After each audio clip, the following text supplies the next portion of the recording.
नमस्कार दर्शकों, बाबा की खरी खोटी चैनल पे आप सबका स्वागत। बाबा जी, जय श्री राम।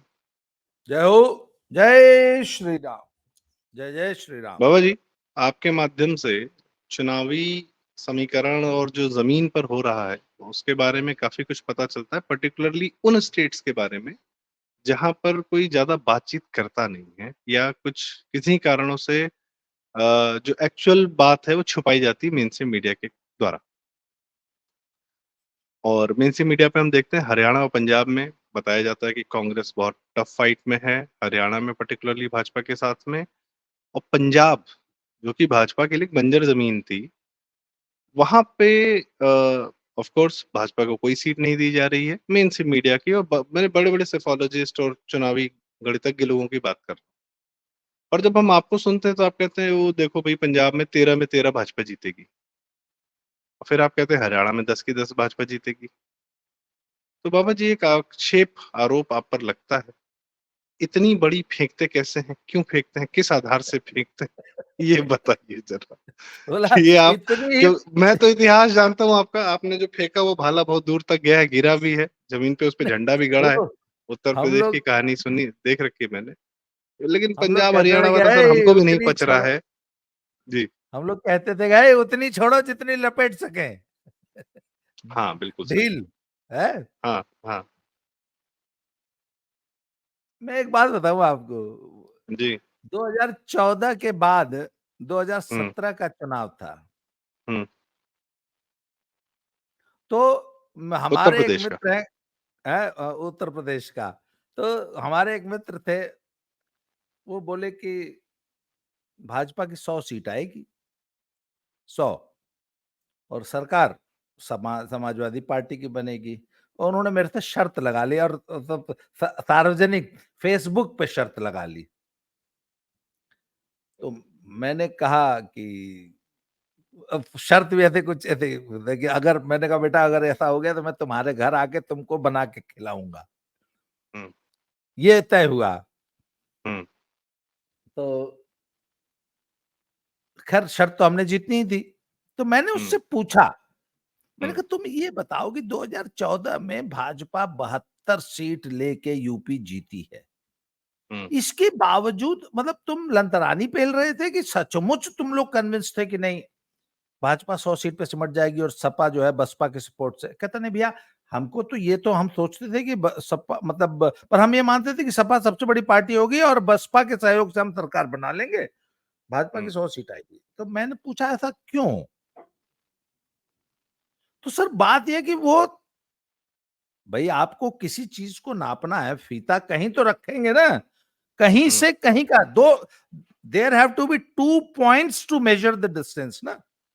रेफरेंस पॉइंट होना चाहिए। तो एक रेफरेंस पॉइंट तो होना चाहिए। तो मैंने कहा तुम रेफरेंस पॉइंट 2012 का विधानसभा चुनाव कैसे ले सकते हो, हम्म, या 2009 का लोकसभा कैसे ले सकते हो, जबकि अभी लेटेस्ट 2014 का लोकसभा हुआ है प्रदेश में। हम्म, हम्म, तो मैंने कहा भैया 2014 में देश की जनता ने कैसे वोट किया है, उसके आधार पर एनालिसिस होगा ना। तो हम्म, मैंने कहा तुम्हारी सबसे बड़ी गलती थी कि तुम 2017 में एनालिसिस कर रहे हो पर 2014 की परफॉर्मेंस पे नहीं कर रहे, 2009 और 2012 की परफॉर्मेंस पे कर रहे हो। हम्म, सर पंजाब में जो लोग भाजपा को अभी भी 1 और 2 सीट की पार्टी दे रहे हैं, मान लीजिए एक लड़का है, आपने उसको 5 साल पहले देखा था हम्म, अखाड़े में, तो वो 12-13 साल का बच्चा था। ठीक है। तो मैंने कहा यार वो बहुत तगड़ा पहलवान हो गया है। तो आपने कहा हम्म, अरे यार वो तो मरियल सरकुंडी तो 40 किलो का था, हम्म, मुश्किल तो 45 किलो वजन था उसका। तो मैंने उससे कहा अरे भैया आपने 5 साल पहले देखा था उसको, हम्म, आज वो 100 किलो का पहलवान है पूरा। तो सर लोग 5 साल पहले की भाजपा का एनालिसिस कर रहे हैं, या हम्म, 3 साल पहले वाली भाजपा का एनालिसिस कर रहे हैं, हम्म, जबकि आम आदमी पार्टी उफान पे थी। भाजपा के हम्म, पास ना संगठन था, ना कुछ कोई वोटर था, कुछ नहीं था। आज की भाजपा का एनालिसिस कीजिए, उसके लिए आपको आज की पंजाब की परिस्थितियां मालूम होनी चाहिए। आज का सुनिए, हुँ, वोटर का एक सोच होती है, एक बिहेवियर होता है। हुँ, सबसे हुँ, पहले ये देखिए कि आज का चुनाव में वोटर की सोच क्या है? कौन हुँ, सी कॉन्स्टिट्यूएंसी, कौन सा वोटर वर्ग किस पार्टी को वोट कर रहा है, क्यों कर रहा है, ऐसा रुझान क्यों बना? वोटर की शिफ्टिंग जो एक पार्टी से दूसरी पार्टी की तरफ हो रही है, वो हुँ, कितनी हो रही है? उसकी स्पीड क्या है? एक ड्रम है, उसमें आपने एक छेद कर दिया है, वो हुँ, ड्रम अब खाली हो रहा है, पानी का भरा हुँ, हुआ ड्रम। तो देखो ना छेद कितना बड़ा है, कितनी देर में ये ड्रम खाली हो जाएगा। हुँ। क्या आगे चल के हम इसके बहाव को रोक पाएंगे? सर, इन चीजों को जब तक आप नहीं देखेंगे तब तक आप कैसे एनालिसिस कर लेंगे? तो ये जितने पैथोलॉजिस्ट, जितने बड़े पत्रकार, जितने बड़े हैं, ये सर 2022 की भाजपा और 2022, 2017, 2014 हुँ, की पॉलिटिकल सिनेरियो के रेफरेंस पॉइंट से आज की भाजपा को तोल रहे हैं। जबकि सर ग्राउंड पे परिस्थितियां पूरी तरह बदल चुकी हैं। पिछले 2 सालों में आम आदमी पार्टी आने के बाद पंजाब का जिस तरीके से डिसइंटीग्रेशन हुआ है, पंजाब में जिस तरीके से लॉलेसनेस, जिस तरीके से अराजकता, जिस तरीके से लॉ एंड ऑर्डर इश्यूज, जिस तरीके से गुंडागर्दी, जिस तरीके से भयानक जंगल राज, भयानक हफ्ता वसूली, फोन करके पैसे वसूल लेना, हत्याएं, मर्डर, सुपारी किलिंग्स, ये सब हो रही हैं। उसके बाद किसानों के नाम पे अराजकता है, और दुनिया भर के रिलीजियस इश्यूज, बेअदबी की घटनाएं, उनकी वजह से जो है आम आदमी को जो मतलब ब्रूटली हर 2 महीने पे एक बेअदबी के नाम पे एक किलिंग हो जाती है।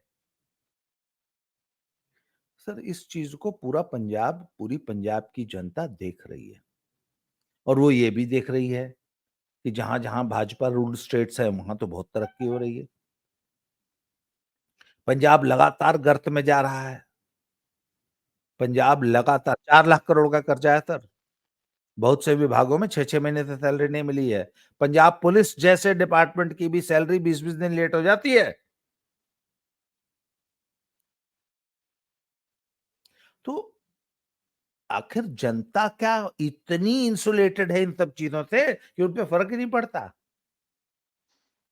इसलिए सर पंजाब में वोटर शिफ्ट हो रहा है एक पार्टी से दूसरी पार्टी को। इसलिए मैं तो कहता हूं हुँ, कि पंजाब में 13 सीटों पर आज बीजेपी लड़ाई में है। हुँ, अभी चुनाव में पड़े हैं, आज कितनी हुई है, 15 तारीख हो गई ना? हाँ, जी, अभी 16 दिन बाद चुनाव है, और हुँ, पंजाब 1 तारीख चुनाव को, प्रचार अभी शुरू हो रहा है। तो जिस ओके, दिन पंजाब की पूरी जो स्टार कैंपेनर्स की टीम पंजाब में उतर जाएगी ना, आप फिर जी, देखिएगा। और मैं जो 13 सीट पे भाजपा, आज पंजाब की 13 सीट पे भाजपा फर्स्ट सेकंड पोजीशन पे है। या तो जीतेगी, नहीं तो रनर अप रहेगी, और बहुत ज्यादा बड़ा डेंट संभावना मारेगी, है। बहुत बड़ा डेंट मारेगी, जी। ओके। सर, आप ये कह रहे हैं कि जो एक आप जब 2022 का और उससे पहले भी आम आदमी पार्टी का उत्थान हो रहा था पंजाब में, तब आप ये कहते थे कि चलो इन लोग की एक आदत है कि भई इनको भी देख लो। उस चक्कर में इन्होंने आम आदमी पार्टी को भी देख लिया, झाड़ू थमा दी और एक तरफ से एक तरफ़ा पूरा अपना जो है दे दिया करने को। तो जो आपने भी पिछले 2 मिनट में पूरी कहानी बताई कि इनके आने के बाद अराजकता और वही सारी चीज़ें बहुत तेज़ी से बढ़ी हैं, पर इसके बेनिफिशियरी भी तो हैं कोई, वो तो सिस्टम के पार्ट हैं। वो क्यों कहेंगे कि अब लालू जैसे जंगल राज था, जनता ठीक है 15 साल 20 साल त्रस्त रही, पर अंत में तेजस्वी को जिताया जनता ने। सपा के मुलायम सिंह यादव के जंगल राज से या माफिया राज से या जिस भी राज से तंग थे, लेकिन अखिलेश को ले आए, वही जनता ले आई। तो पंजाब की जनता ये दो काम दोबारा क्यों नहीं करेगी, और उसको क्यों? और जबकि आप ये बताते हैं कि जो पंथिक वोट है पंजाब का, वो आरएसएस संघ भाजपा से बहुत अव्वल दर्जे की हद तक नफरत करता है। उसके अपने कारण हैं, मैं वो भी जानना चाहूंगा कि वो बार बार मोदी को, मतलब मोदी एकमात्र एक ही जगह पर यदि अ, फंसे जहां पे इनकी सिक्योरिटी ब्रीच हो, वो पंजाब था। इस हद तक नफरत है। तो वो नफरत भी तो है, तो उसके आधार पे आप कैसे कह सकते हैं कि भाजपा ने या मोदी जी ने पंजाब में डेंट मारा है? सर, आपने कहा कि आखिर इस अराजकता को कोई बेनिफिशियरी भी तो होगा। यस, हम्म। है। इस अराजकता के बेनिफिशियरीज हैं वो ग्रुप्स जो कि किसान आंदोलन के नाम पे अपनी रोटी सेकते हैं, अपनी राजनीति करते हैं। हम्म। इस अराजकता के बेनिफिशियरीज हैं गुंडा एलिमेंट। इस ओके। अराजकता के बेनिफिशियरीज हैं कुछ ड्रग पॉलिटिशियंस। पेडलर्स। इस अराजकता के बेनिफिशियरीज हैं ड्रग पेडलर्स और क्रिमिनल्स। इस हम्म। अराजकता के बेनिफिशियरीज हैं खालिस्तानी। हम्म। इस अराजकता के बेनिफिशियरीज बैठे हैं कनाडा और अमेरिका में।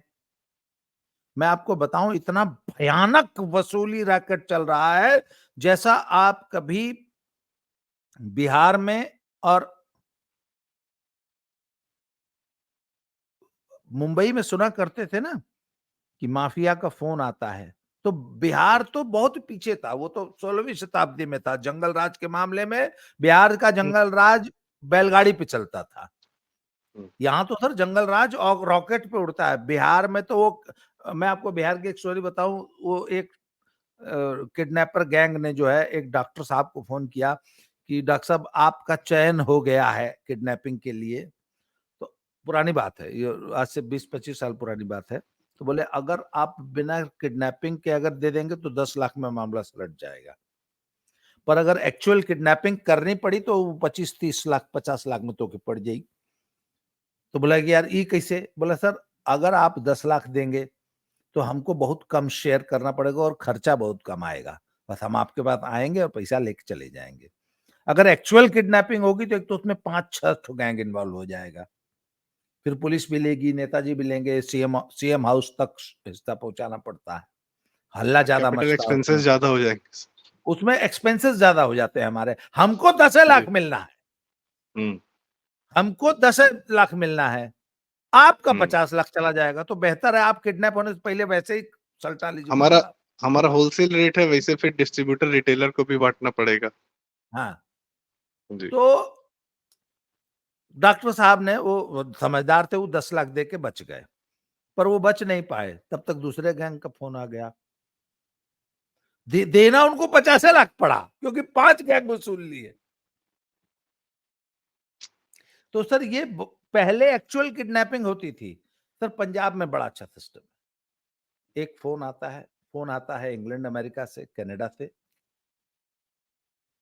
और चुपचाप एक लड़का आता है। उसको अभी 12 लड़के पकड़े गए हैं। एक स्टेट पुलिस ने एक जगह से 12 लड़के पकड़े। 12 लड़के एक दूसरे को नहीं जानते थे और सिंपल बॉयज, पंजाबी बॉयज जो कि 20-22-25 साल के हैं। और देवर प्रोमिस्ड ओनली 70,000 रुपीज, 70,000 रुपए में वो ये काम कर रहे थे। मतलब कुल मिला के एक वसूली में 4 या 5 लड़के इन्वॉल्व होते हैं। और सिंगल अकेला लड़का, उसको एक फोन आया, उसने ये उसको बोला गया फलानी जगह जाओ ये कराओ। वो फलानी जगह जाए, ये कराया, बस बैग डिलीवर कर दो, फलानवा को फोन कर दो, फलाना के घर पे 2 ठो फायर कर दो। ऐसे हजारों लड़के पंजाब में। अच्छा, जिनका सबका क्लीन रिकॉर्ड है, they are doing it for just for 50-60-70 हजार, 10,000 20,000 30,000 के लिए। फोन ही तो करना है एक। इतना भयानक रैकेट पंजाब में चल रहा है। और एक छोटे से कस्बे जिसकी आबादी मुश्किल से 17,000 है। 17,000 का कस्बा 17 कैसा? 17,000 70 नहीं। 17,000। ओके। हरियाणा के बड़े बड़े गांव की आबादी ज्यादा है इससे, यूपी के जो बड़े गांव सिंपल हैं है सर। उनकी आबादी इतनी हो हम्म। जाती है। हम्म। एक कस्बे से 8 या 9 लोगों से 30 लाख से लेके 1.5 करोड़ तक वसूला जा चुका है पिछले 1 महीने में। और लोगों ने फोन पुलिस को इन्फॉर्म करना भी बंद कर दिया, बोला कौन जान देगा। तो सर एक बात बताइए, आपको क्या लगता है समाज में ये बातें समाज को पता नहीं है? अच्छा, सरकार को पता नहीं है, पॉलिटिशियंस को पता नहीं है? सर, आप मुझे बताइए। अपहरण फिल्म का डायलॉग याद आ रहा है। अपहरण हम्म। फिल्म में नाना पाटेकर विधायक थे, अपहरण वगैरह कराते थे। उनके पास गृह मंत्री का फोन आता है। गृह मंत्री कहते हैं, वो वाले अपहरण का माल सब अकेले खा जाओगे। हम्म। मे दैट्स हाउ एवरीबॉडी नोज। अच्छा, दूसरी चीज, ये जी। जितने भी जो ये एक्सटॉर्शन रैकेट चल रहा है पंजाब में, इसके तार हम्म। सब अमेरिका, इसके हैंडलर सारे यूएसए, यूरोप, न्यूजीलैंड, ऑस्ट्रेलिया और कनाडा में बैठे हैं। And the money is being shared by the Khalistani gangs there. Sir एक सेकंड, एक सेकंड। ये मुल्क नर्क है, वो स्वर्ग है। ये कनाडा वाले वहां तो गए थे कमाने ना सर, वहां पे ज्यादा जॉब अपॉर्चुनिटी थी, तो वहां नहीं कमा पा रहे हैं, यहाँ से वसूल रहे हैं। सर 13 मिलियन, $16 मिलियन केजरीवाल को देने का आरोप लगाया है पन्नू ने, जिसकी एनआईए जांच की सिफारिश की है। एलजी साहब ने। सर वो $16 मिलियन पन्नू कहां से लाया? वो इन्हीं भारत का ही पैसा था, भारत से ही वसूला गया था। या जो इंडियन डायस्पोरा है, नाराई कम्युनिटी वहां रहती है, उससे ही वसूल के दिया गया था केजरीवाल को। हम्म। सर बात यह ना कि इस लेवल की अराजकता तक पंजाब पहुंच गया है। सर जो पलायन हुआ था ना, आपको याद होगा, सारे डॉक्टर, सारे लोग कमाते बिहार में थे पर बच्चे अपने पढ़ाते थे यूपी में, गोरखपुर और बनारस का विकास ही इसलिए हुआ क्योंकि बिहार से सटे हुए इलाके थे। पूरे बिहार की इकोनॉमी का पैसा पंप हो रहा था गोरखपुर में और बनारस में। लोग बिहार में कमाते थे, बनारस में इन्वेस्ट करते थे। क्यों? आज बनारस के जितने अस्पताल चलते हैं वो बिहारी पेशेंट की वजह से चलते हैं। आज वहां बिहारी रियल डॉक्टर एस्टेट की भी, वजह से। और बिहारी डॉक्टर की वजह से। हाँ, बिहारी डॉक्टर भी पलायन कर करके बनारस आए थे। जी। तो सर ये सेम स्थिति आज पंजाब में पैदा कर दी है आम आदमी पार्टी की सरकार ने। तो सर जनता को ये पता है ना। चलिए, ये तो एक हो गया सेकंड एक सर, एक तात्कालिक सेकंड, लॉ एक एंड ऑर्डर सेकंड, इशू। एक छोटा सा सवाल सर। ये मुल्क नर्क है, वो मुल्क स्वर्ग है। इसका एक पूरा बेनिफिशियरी का रैकेट चल रहा है, जो आप कहते हैं कि फिर लोग यहाँ पे अपनी जमीनें, 30-50 लाख की जमीनें अच्छे खासे स्टैब्लिश बिजनेस छोड़ के, और जो यंग बच्चे हैं वो अपने माता पिता पे प्रेशर डाल के वो भी 20-25 लाख रुपया खर्चा करके कनाडा जाते। ठीक है। तो ये मुल्क को नर्क बनाए रखने में तो बहुत लोग का बहुत फायदा है। तो क्या ये अराजकता इसी कारण से पैदा की जा रही है क्या? आम आदमी पार्टी, चूंकि आम आदमी पार्टी फंडिंग ले रही है ना, ये जैसा कि आपने बताया, पन्नू ने यस, क्लेम किया है। इस अराजकता की सबसे बड़ी बेनिफिशियरी पंजाब और दिल्ली की आम आदमी पार्टी है, केजरीवाल का गैंग है। हम्म। ये जो ये लिंक। पैसा जी। पंजाब के बिजनेसमैन से वसूला जा रहा है। अच्छा, एक चीज और बड़ी मजेदार, जिन लोगों से वसूला जा रहा है उसमें से आधे जट सिख हैं।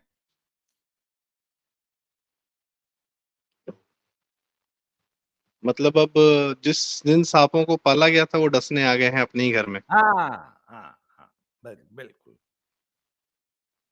अच्छा, चलिए, ये तो लॉ एंड ऑर्डर का इशू है पंजाब का, इससे जनता त्रस्त है, इनकी अराजकता। शंभू बॉर्डर पे 1 महीने से ऊपर हो गया ट्रेनें बंद हैं। सिर्फ 2 या 3 तो मेन ट्रेनें जो हैं, वो धुरी रोहतक, धुरी जाखल होके लुधियाना होके आ रही हैं। बाकी ये मेन लाइन पूरी किसान बंद पड़ी है।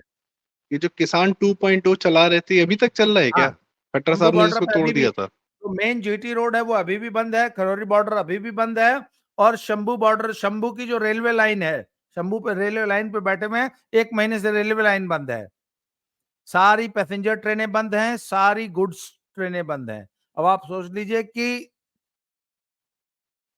तो एकमात्र अब कनेक्टिविटी की एकमात्र एक लाइन बचती है, रोहतक धुरी जाखल होते हुए एक एक रूट आता है, वो वाया लुधियाना आता है। उससे खाली राजधानी और श्रम शक्ति, वो जो दिल्ली जम्मू कटरा चलती है, शिव शक्ति हुँ। एक्सप्रेस, इस टाइप की दो हुँ। चार वंदे भारत टाइप की 2-3-4 गाड़ियां चल रही हैं, बाकी सब गाड़ियां कैंसिल हैं।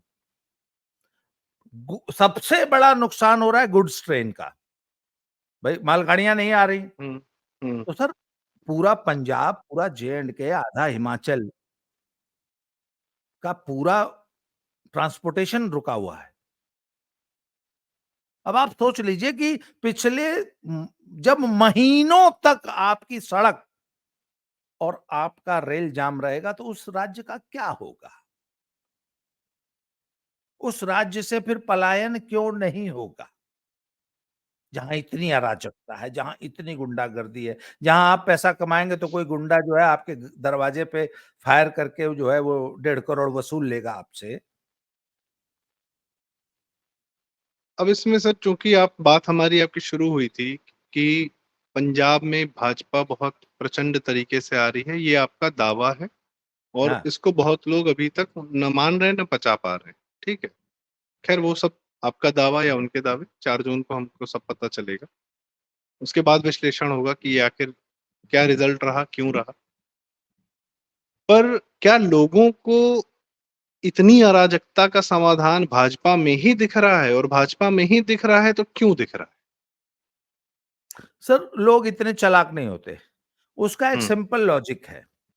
जी। भाजपा में, सॉरी, पंजाब में सत्ता की मलाई, सत्ता और समाज के सभी संसाधनों की मलाई खाने वाला जो वर्ग है वो जट सिख है। सारी जमीनें हुँ। इनके पास हैं। एसजीपीसी के सारे गुरुद्वारों पे इनका कब्जा है। हुँ। समाज के सभी संसाधनों पे इनका कब्जा है।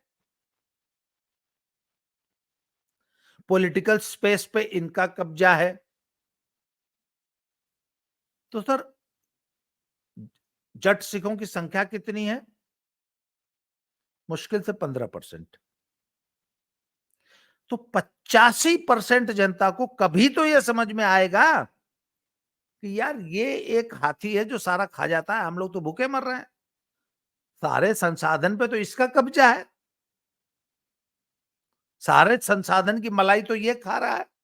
तो सर वो 85% जनता को जब समझ में आ जाएगा, और सारी गुंडागर्दी, सारी अराजकता इसकी है, समाज में ये ए ग्रेड नागरिक है, हम लोग सी ग्रेड नागरिक हैं। तो सर इस बात से पंजाब का हिंदू भी इस बात को समझता है, पंजाब का दलित, ओबीसी, ईबीसी भी इस बात को समझता है। इनकी गुंडागर्दी से पंजाब का मॉडरेट सिख भी परेशान है। तो सर जब पाप का घड़ा भर जाता है तो एक दिन फूट जाता है। तो इनकी गुंडागर्दी का घड़ा भर गया पिछले, और 2-3 पिछले 2-3 सालों में ये जो किसान आंदोलन के नाम पे जो अराजकता हुई ना समाज में, इससे थोड़ा जल्दी भर गया, और थोड़ा लोगों को जल्दी दिख गया कि अरे यार इनकी तो गुंडागर्दी की अति हो गई यार। तो सर उसका खामियाजा, अच्छा अब क्या है कि इन गुंडों का वोट 3 जगह बटेगा अब। आम आदमी पार्टी, अकाली दल और कांग्रेस कांग्रेस। और अकाली दल। अच्छा, ये जो बेनिफिशियरी जो वोटर है जो आज बीजेपी में आ रहा है, उसमें मेनली कौन-कौन? हिंदू लगभग 38-40%, हुँ। उसी में आपका जो अप्रवासी मजदूरों का भी बहुत वोट है पंजाब में। तो हिंदू, अप्रवासी प्लस दलित, ओबीसी, ईबीसी और एससी एसटी वोट लगभग 30-35% वो भी हो गया। प्लस मॉडरेट सिख भी है 10-12-15%। जी। बिजनेस क्लास पूरी, जो कि गुंडागर्दी अराजकता से दुखी है। तो सर ये हो जाते हैं 85%। इन इसमें मेरा एक सब, एडिशनल सवाल है सर। हाँ, वोटर तो आपके हिसाब से तैयार है देने के लिए वोट, क्या लेने के लिए भाजपा का नेतृत्व या नेता वर्ग तैयार है? हाँ, इसीलिए भाजपा में बहुत बड़े पैमाने पे बड़े-बड़े नेता अन्य पार्टियों से आए हैं, जो कि चुनाव लड़ रहे हैं, और कुछ नए-नए लोग। फॉर हुँ, एग्जाम्पल, अमृतसर थे Taranjit Sandhu, he was a hmm, diplomat. आपकी बठिंडा से हरसिमरत कौर के सामने खड़ी है परमपाल कौर। वो बहुत बहुत ही मशहूर और बड़ी सीनियर और बहुत ही पॉपुलर आईएएस ऑफिसर रही हैं। पंजाब में उन्होंने नौकरी की है। वो बठिंडा से खड़ी हैं। हरीश खन्ना बहुत बड़ी इंडस्ट्रियल फैमिली है, कांग्रेस से आए हैं 2 ढाई साल पहले, और हिंदू फैमिली है, बहुत अच्छे प्रोमिनेंट बिजनेसमैन हैं, महाराजा पटियाला के रिश्तेदार हैं। किसी जमाने में 40,000 एकड़ के जागीरदार हुआ करते थे रॉयल फैमिली को। उस फैमिली में महाराजा भूपेंद्र सिंह की बेटी उनकी मदर हैं। वो संगरूर से चुनाव लड़ रहे हैं। मिस्टर गेजाराम वाल्मीकि, वाल्मीकि सभा के जो सफाई यूनियन है पंजाब की, उसके अध्यक्ष हैं, बहुत जुझारू नेता है। सर इतना शानदार इस वक्त लीडरशिप तैयार हो रही है पंजाब में। और सर अगर हुँ। मैं कांग्रेस छोड़कर पंजाब बीजेपी में आने वाले अगर लोगों की सूची गिनाने लगूंगा तो कम से कम आधा घंटा लगेगा। 500 पहला बड़े नंबर नेता हैं। पहला नंबर तो जाखड़ साहब का है। हाँ, अमरिंदर सिंह, कैप्टन अमरिंदर सिंह से शुरू होती है हुँ, लिस्ट। तो सर आज की तारीख में बीजेपी पूरी तरह तैयार है इन सभी वर्गों का वोट लेने के लिए। अब ये हो जाते हैं सर 55-60% जो बीजेपी के पीछे पोलराइज हो चुके हैं। बच गए जो 40%, उसमें 4-5 दावेदार हैं। अकाली हैं, कांग्रेसी हैं, आम आदमी पार्टी है, अकाली दल अमृतसर है, वो अमृतपाल सिंह जैसे, और अपना लखा सिधाना जैसे फ्रिंज एलिमेंट्स हैं। तो उनको एक 5 आखिरी जगह सवाल सर, बचना है। जी। एक आखिरी सवाल। आपने इतनी सारी पार्टियों का नाम लिया, ठीक है, वोटर तैयार है, नेतृत्व तैयार है, मतलब बीच की जो लीडरशिप है आपने बताया वो तैयार है। एक बहुत बड़ा फैक्टर होता है नेतृत्व की क्रेडिबिलिटी। तो मोदी जी की क्रेडिबिलिटी में तो कोई डाउट नहीं है, ठीक है। और क्या कहते हैं, सुखबीर सिंह बादल अपनी क्रेडिबिलिटी बहुत पहले लूज़ कर चुके हैं, इसीलिए अकाली बहुत कम सीटों पे आ गई थी। क्या केजरीवाल और भगवंत सिंह मान भी अपनी क्रेडिबिलिटी लूज़ कर चुके हैं क्या? या सर इनकी क्रेडिबिलिटी का बहुत, क्या स्टेटस है पंजाब में? ये देखो, भगवंत मान तो ही was a comedian day one से ही, वो तो एक नहीं, कॉमेडियन ही है। वाज़ या he is? He is still is? Still a comedian, उसको कोई अच्छा ठीक। सीरियसली लेता नहीं। हुँ, आम आदमी पार्टी थी केजरीवाल की। हुँ। केजरीवाल के जेल जाने के बाद, अच्छा ये जो स्वाति मालीवाल एपिसोड हुआ है ना हाँ, सर, हाँ, हाँ, इसका इसने क्या असर इनकी हुआ सर? इमेज को बहुत ज्यादा डेंट किया। लोग समझते थे कि अरविंद केजरीवाल जेल से बाहर आएगा तो लोग बहुत हलचल मचा देगा। आपने देखा नहीं, सुपारी मीडिया ने 2 दिन कितना लंबा तंबू ताना, अब तो 200 सीट पे सिमट के रह जाएगी भाजपा, केजरीवाल अब आ गया है, अब केजरीवाल रोक देगा। तो भैया वो स्वाति मालीवाल वाला जो कांड हुआ है ना, तो वो पूरी पार्टी ऐसी बिल में घुसी है कि निकलने, मतलब लोग जैसे कोई जानवर जब बिल में घुस जाता है उसकी पूंछ पकड़ा जाती है, तो पूंछ से पकड़ कर बिल से बाहर निकालते हैं। पूरी पार्टी बिल में घुसी हुई है और उसकी पूंछ पकड़ के बाहर निकाला जा रहा है। तो सर क्रेडिबिलिटी इशू बहुत बड़ा है आम आदमी पार्टी के सामने। वो तो संजय सिंह ने एक्सेप्ट कर लिया कि विभव ने मारा है उसको, स्वाति मालीवाल हाँ, को। और सर एक बात बताओ, राज्यसभा का एक सांसद को हुँ, एक टुच्चा 2 कौड़ी का पीए जो कि सस्पेंडेड है, जो कि अनऑथराइज्ड मतलब प्राइवेट तौर पे उस घर में है, हुँ, केजरीवाल के कारण। उसके पास कोई हुँ, कॉन्स्टिट्यूशनल या कोई मैंडेट नहीं है हुँ, या कोई वो हुँ, सरकारी कर्मचारी नहीं है। हुँ। वो एक राज्यसभा सांसद को क्यों मारेगा? आप बताइए। उसकी औकात है। आपका आपका नौकर, आपका गार्ड, आपके घर आने वाले एक बड़े आदमी को पीट देगा। जब तक आप उस गार्ड को इशारा नहीं करें, फलानवा आए तो के उलट के मारे रहे वही गेट पे। आप बताइए ना, गार्ड की औकात क्या होती है? उतनी ही जितनी उसको उसका मालिक देता है। जितनी पावर आपने उसको दे रखी है। तो सर ये हुँ, पिटाई अरविंद केजरीवाल और उनकी पत्नी सुनीता बहुजी ने स्वाति मालीवाल की करवाई है। और क्यों करवाई? हाँ। अच्छा, मेरा तो उससे भी बड़ा एक सवाल है कि स्वाति मालीवाल में ऐसा क्या था कि उसको राज्यसभा की सीट दी गई? राज्यसभा की सीट सबसे प्राइज्ड। सर वो नेशनल कमीशन मतलब दिल्ली की जो कमीशन ऑफ वुमेन का जो भी था, उसकी अध्यक्ष थीं और वो काफ़ी महिलाओं के लिए उन्होंने बहुत आवाज़ उठाई सर। क्लाउट क्या आपकी है? आवाज़ नहीं जी, उनका पॉलिटिकल क्लाउट क्या है? केजरीवाल? पॉलिटिकल हैसियत क्या है?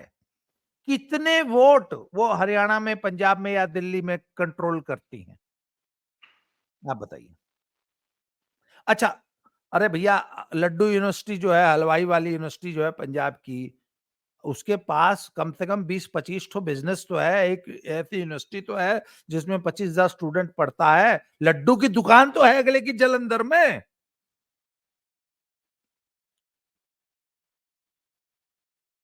अरविंद केजरीवाल की इस सहेली के पास ऐसा क्या है कि इसको राज्यसभा दे दी गई? वो राज्यसभा जो कि 100 करोड़ में बिक सकती थी, बेची है इसने। 100-100 करोड़ में राज्यसभा बेची है इसने। तो बात यह है सर कि ये डे 1 से ब्लैकमेलर रही होगी। ये ब्लैकमेल हुँ, करके जो है, हैं? और आखिर पूरी आम आदमी पार्टी आज भी जब थाने चली गई, पहले इसने पीसीआर पे फ़ोन किया, थाने चली गई, पूरी आम आदमी पार्टी इधर घुटनों पे बैठ नहीं गई, लेट गई उसके पैरों में, "हे देवी प्लीज़ बचा लो। एफआईआर मत करो, प्लीज़ आ जाओ।" जी। सर कुछ दिन पहले एक पिक्चर आई थी गंगूबाई काठियावाड़ी, हाँ, हाँ, आई ट्रू थी। स्टोरी पे थी। हुँ। तो वो औरत बाद में बड़ी फ़ेमस हुई कि वो औरतों की, वेश्याओं के लिए काफ़ी आवाज़ उठाती थी। और एक कहानी ये थी कि वो सबसे ज़्यादा आवाज़ उठाती थीं, लेकिन सबसे ज़्यादा जो उस पेशे में घसीट कर लड़कियों को लाकर उस पेशे में बिठाने वाली भी वही थीं। स्वाति जी भी जो है काफ़ी आवाज़ उठाती थी औरतों की हाँ, हाँ, और जैसा गरीब-गुरबा आपने की बताया कि दबी-कुचली महिलाओं की तो सबसे बड़ी वॉइस ही वो थी। स्वतः संज्ञान हुँ, ले लेती थी रात को तो 2 जो बजे भी। वॉइस होता है सर अक्सर वो सप्लायर भी होता है। खैर जो भी है सर, मैं हाँ, उस पे नहीं जाऊँगा, पर मैं इतना एलिगेशंस जानता हूँ हुँ, कि इस स्वाति मालीवाल प्रकरण ने आम आदमी पार्टी को इस चुनावी सीज़न में बहुत ज़्यादा बुरी तरह डैमेज किया है। हुँ, क्योंकि अभी दिल्ली, पंजाब और हरियाणा तीनों प्रदेशों में हुँ। इसका चुनाव होना बाकी है और आम आदमी पार्टी के यही 3 प्रभाव क्षेत्र हैं जो थोड़े बहुत हैं, थोड़े बहुत। सर राहुल गांधी नहीं जा रहे पंजाब कैंपेनिंग करने, कांग्रेस के हैं। सर राहुल गांधी बेचारा, उसके देखिए बहुत अच्छा लड़का है, बड़ा प्यारा क्यूट सा बच्चा है। सर उसको आप लोग ना उसको प्लीज़ इतना मत दौड़ाइए, वो पहले ही न्याय यात्रा और भारत जोड़ो यात्रा निकाल के थक चुका है। और सर उसकी कोई nobody wants him. Punjab Congress कहते हैं कि साहब आपको आने की ज़रूरत नहीं है, एक आध बार आप खाली फॉर्मेलिटी के लिए शक्ल दिखा जाइएगा। सर उसकी डिमांड नहीं है, कोई state unit, nobody demands them now कि नहीं आपकी ज़रूरत नहीं, हम लोग सँभाल लेंगे। हुड्डा साहब ने पूरा टिकट खुद बाँटा, पूरा चुनाव हुड्डा साहब खुद मैनेज कर रहे हैं।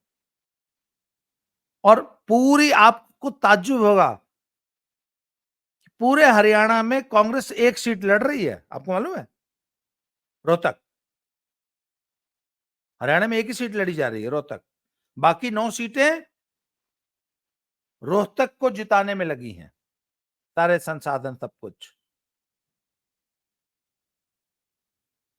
ओके। आज रोहतक आज रोहतक आज मीन्स हरियाणा में दीपेंद्र कांग्रेस हुड्डा। मीन्स हुड्डा।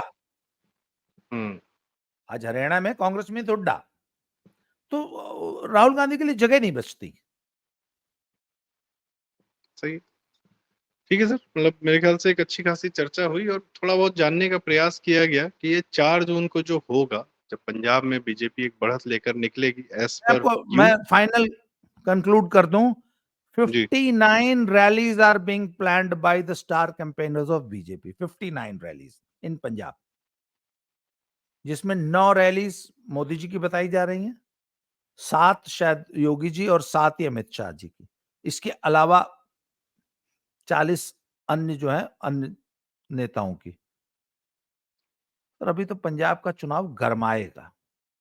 तो सुने योगी जी की बड़ी डिमांड है पंजाब में। योगी जी की पूरे ऑल ओवर इंडिया बहुत डिमांड है। हाँ, ये भी बात सही। चलिए on this note we have discussed a lot and I think कि आपकी बात सही हो साबित हो सिर्फ इसलिए कि पंजाब की जनता को कम से कम रिलीफ मिले। वो जी, उस रट, उस अ, दलदल, उस आतंकवाद के उस माहौल से, उस जीवन से बाहर निकले और अन्य प्रदेशों की तरह आज हम उत्तर प्रदेश वाले गर्व से कह पा रहे हैं 7 साल ही हुए हैं लेकिन कम से कम ये है कि भैया चैन है, तसल्ली है, लॉ एंड ऑर्डर है, बिज़नेस अपॉर्च्युनिटीज़ हैं, दुनिया भर की चीज़ें हैं। ये पंजाब की जनता को भी मिले, उसका पुराना वैभव उसको वापस मिले। अच्छे लोग हैं, अच्छा कल्चर, अच्छा सब कुछ। बहुत झेला है, बहुत त्रासदी झेली है, पाकिस्तान ले गया पंजाब, फिर खालिस्तान ने आफ़त मचा दी। कुछ शांति मिले, हमारी ये इच्छा है, आकांक्षा है और इसीलिए हम ये डिस्कस भी कर रहे हैं। इसीलिए मेरे दर्शकों से इच्छा भी है कि कृपया यह वीडियो ज़रूर शेयर करें, लाइक करें। लोगों तक यह बात लेके बाबा जी की जाए कि कितना जो एक्चुअल ज़मीन पे चेंज है और ये सही है, लॉजिकल है। हर जनता को सुख, शांति, समृद्धि चाहिए। तो सबके लिए यही प्रार्थना करते हुए बाबा जी बहुत-बहुत धन्यवाद। आप जानकारी देते हैं हमें और कुछ फ़र्क पड़ता ही है, यह थैंक भी यू तय है। संदीप भाई। सर थैंक यू एंड बाबा की खरी-खोटी चैनल के दर्शकों को मेरा आभार, मेरा नमस्कार। Thank you so much. बहुत-बहुत धन्यवाद।